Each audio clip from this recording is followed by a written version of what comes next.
እንደምን አላችሁ ክቡራን ቤተሰቦቻችን። ከግንባር የተገኙ መረጃዎችንና ለሰሙት ይገባል ያልናቸውን መረጃዎች አሰባስበን ወደ እናንተ መጥተናል። እናንተም ሰብስክራይብ፣ ሼር እያደረጋችሁ በርታት እንድትሆኑ ዘንድ እየተማጸንን በቅድሚያ አርዕስተ ዜና እናሰማቸዋለን።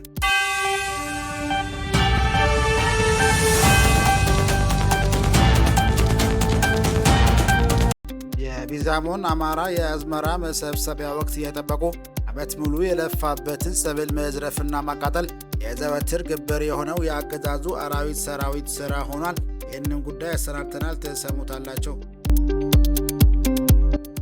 የአማራ ፋኖ ብሔራዊ ኃይል ምስራቅ አማራ ቀጠና ሚኒሊክ ዕዝ ንጉሥ ሚኒሊክ አሊኮር ዋሲል ክፍለ ጦር በዛሬው ዕለት ማለትም ህዳር 11 ቀን 2018 ዓ.ም ከጠላት የከዱ 5 የሰራዊት አባላትን በደማቅ ሁኔታ ተቀበለ። ተሰሙታላችሁ። በዛሬው ዕለት 3 የአድማ ብተና አባላት ውባንተ አባተ ክፍለ ጦር በመቄትን እስከ ሙሉ ትጥቃቸው ተቀላቀሉ። ይህንንም ዘገባ አሰናድተናል። የአማራ ፋኖ ብሔራዊ ኃይል ምዕራብ አማራ ቀጠና ቴዎድሮስ ዕዝ የ105ኛ ኮር 55ኛ ክፍለ ጦር የአቸፈር ወንድዬ አናብስቶች ጡት ቆራጩን የብልጽግና ቡድን ሲገርፉት ውለዋል። ይህንም ዜና አሰናድተናል፣ ትሰሙታላችሁ። የምስራቅ አማራ ኮር 1 እና ኮር 2 የሚኒሊክ ዕዝ ልዩ ዘመቻ አሃዶች በጥምረት ባደረጉት ተጋድሎ ራያ ግንባር ላይ ትልቅ ድል አስመዘግቧል። ይህንም ዘገባ አሰናድተናል። ክቡራን አድማጮቻችን በድጋሚ ለዚህ ቻናል አዲስ የሆናችሁ ቤተሰቦች ሰብስክራይብ ማድረጉን እንዳትዘንጉ እያልን የግንባር መረጃዎች እንደተለቀቀ ወዲያውኑ እንዲደርሳችሁ ደወል ምልክቱን ተጫኑት እያልን በቀጥታ ወደ ዝርዝር መረጃ አቀናን።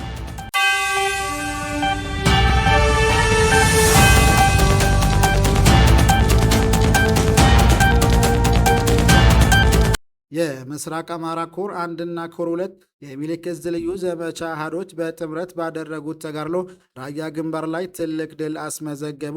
የፋሽስቱ አገዛዝ ብልጽግና ሰራዊት በራያ ቆቦ፣ በጮቢ ግንባርና ተኩለሽ ግንባር በበርካታ እግረኛ ሰራዊት በቅርቡ ባስገባችው ቻይና ሰራሽ ወራር ላይ በተጠመዱ 350 ኤም መድፎች ቢኤም ብረት ለበሶችና ዙ 23ን ታግዞ ህዳር 9 2018 ዓ.ም ከቀኑ 3 ሰዓት ጀምሮ እስከ ህዳር 10 2018 ዓ.ም ምሽት ድረስ በተጠናቀቀው ተጋድሎ ከባድ ሰብአዊ ኪሳራ አስተናግዶ ወደ መጣበት ተመልሷል።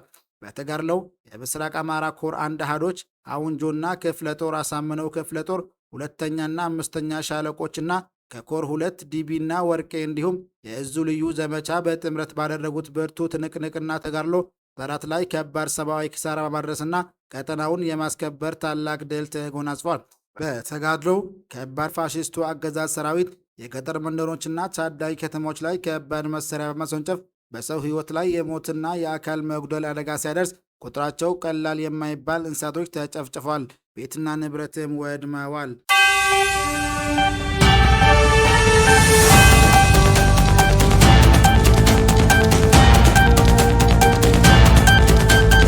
የአማራ ፋኖ ብሔራዊ ኃይል ምዕራብ አማራ ቀጠና ቴዎድሮስ ዕዝ የ105ኛ ኮር 55ኛ ክፍለ ጦር አቸፈር ወንድዬ አናብስቶችን ጡት ቆራጩን የብልጽግና ቡድን ሲገርፉት ውለዋል። ትናንት ህዳር 10 2018 ዓ.ም ማታ ላይ የቢትወደድ አያሌው መኮንን አናብስቶችን ለማፈን ከሊበን ወደ የስማላ በማጠራቀም ጉዞን ወደ በለል አቅጣጫ ጉዞ አድርጎ ጉዞው ከሽፎበታል። ጉዞው የከሸፈበት ዘራፊና አውዳሚ ስርዓት የግለሰቦችን ቤት እየገባ ዘርፏል። የተጠገኑ ትምህርት ቤቶችንም አውድሟል። ጉዞውን ያከሸፉት የቢትወደድ አያሌው መኮንን አናብስቶች በዛሬውም ዕለት ማለትም በህዳር 11 2018 ዓ.ም በለል ላይ ይህን ጡት ቆራጭ አረመኔ ስርዓት እቅዱን አክሽፈውበት ስስብልቱን ለይተው ከጠዋቱ 3 ሰዓት ጀምሮ እስከ ቀኑ 6 ሰዓት ውጊያው ተካሂዷል። ምቱ የከበደው የጁላ ሰራዊት የተመታው ተመቶ ቀሪው እግር አውጭኝ ብሎ ወደ መጣበት ይስማላ ከተማ ተመልሷል። በውጊያውም በውል ያልታወቀ የጁላ ሰራዊት እስከ ወዲያኛው ተሸኝተዋል። 1 ሻምበል መሪና ብሬን ተኳሾችም ተሰናብተዋል።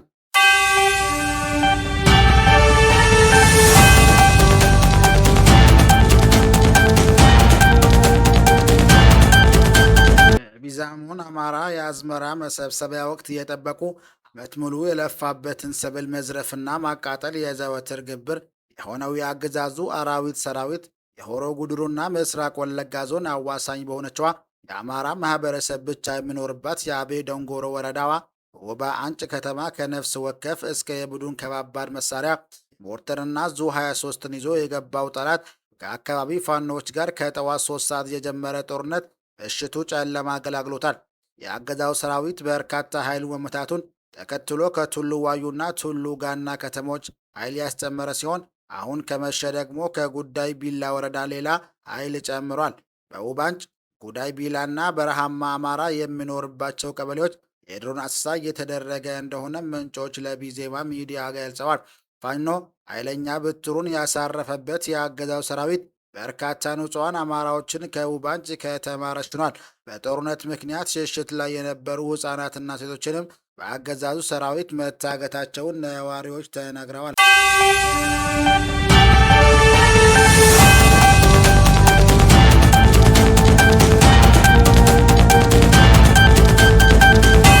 የአማራ ፋኖ ብሔራዊ ኃይል ምስራቅ አማራ ቀጠና ሚልክ ዕዝ ንጉስ ሚካኤል አሊኮር ዋሲል ክፍለ ጦር በዛሬው ዕለት ማለትም ህዳር 11 ቀን 2018 ዓ.ም ከጠላት የከዱ 5 የሰራዊት አባላትን በደማቅ ሁኔታ ተቀበለ።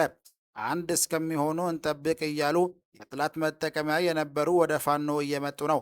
ሰሞኑን የአማራ ፋኖ ብሔራዊ ኃይል ምስራቅ አማራ ቀጠና ሚልክ ዕዝ ምክትል ሰብሳቢና ወታደራዊ አዛዥ ፊት አውራሪ ድርሳን ብርሃኔ ከአማራ ፋኖ ህዝብ ድርጅት ሸዋ ጠቅላይ ግዛት እዝ ዘመቻ መምሪያ ኃላፊ አርበኛ አማን እሸቱ ሲመካከሩ የሚያሳይ ምስል በማህበራዊ ሚዲያ መሰራጨቱን ተከትሎ የፋኖን አንድነት ሲጠባበቁ የነበሩት ሁሉ ከጠላት ካምፕ እየሾለኩ መምጣት ጀምሯል።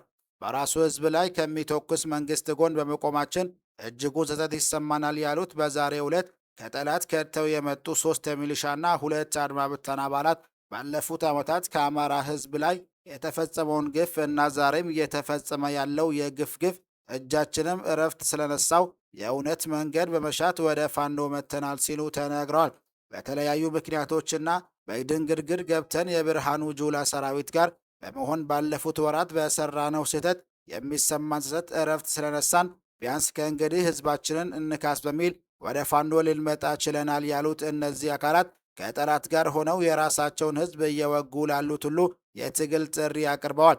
እስካሁኑ ይብቃ በማለት ንግግሩን የጀመረው አንድ የአድማ ብተና አባል በበኩሉ አማራ ፋኖ አንድ እየሆነ በመምጣቱና ልዩነቶችን በውይይት መፍታት በመጀመሩ የተነሳ ወንድሞችን ፈልጌ ወደ እነሱ ልመጣ ችያለሁ ሲል ተናግሯል። የዋሲል ክፍለ ጦር አዛዥ አርበኛ እንድርስ ኢማም ለቀሪዎችም የትግል ጥሪ አቅርቦ በዛሬው ዕለት ክፍለ ጦሩን የተቀላቀሉት ደግሞ የመሳሪያ ግምት ዋጋ ተሰጥቶ ወደሚፈልግበት ቦታ መሄድ እንደሚችሉ እንዲሁም አብረው መታገል የሚፈልጉትንም ለማታገል ዝግጁ መሆኑን በክፍለ ጦሩ ስም ገልጸዋል።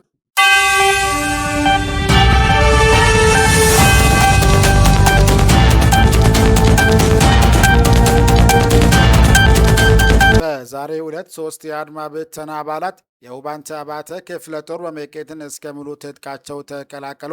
የአማራ ፋኖ ብሔራዊ ኃይል ምስራቅ አማራ ቀጠና ሚልክ ዕዝ ላስታ አሳምነው ኮር የሜጀር ጀነራል ውባንተ አባተ ክፍለ ጦር በመቄት በስቦ መስከዳት ስልት በርካታ የሚኒሻና የአድማ ብተና አባላትን ከአፓርታይዱ የአብይ አህመድ ስርዓት ገለል በማድረግ አጉሪ ተግባር እየፈጸመ ይገኛል።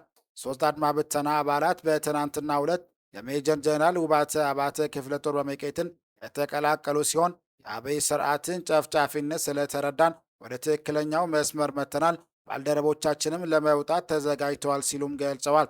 የአድማ ብተና አባላቱን የሜጀር ጀነራል ውባንተ አባተ ክፍለ ጦር በመቄት የኮሎኔል ሰለሞን አሻግሬ ሻለቃ መሪ አርበኛ መብራት ጌትነትና ምክትል አዛዥ አርበኛ በረከት ወርቄ ሌሎች ኮሚቴዎች በተገኙበት ደማቅ አቀባበል ተደርጎላቸዋል። የተደረገላቸውም ወንድማዊና ደማቅ አቀባበል ልባዊ ምስጋናቸውንም ገልጸዋል። ለዛሬ የእርሳችሁ ይገባል ብለን ዜና ዜና ያገናኛል።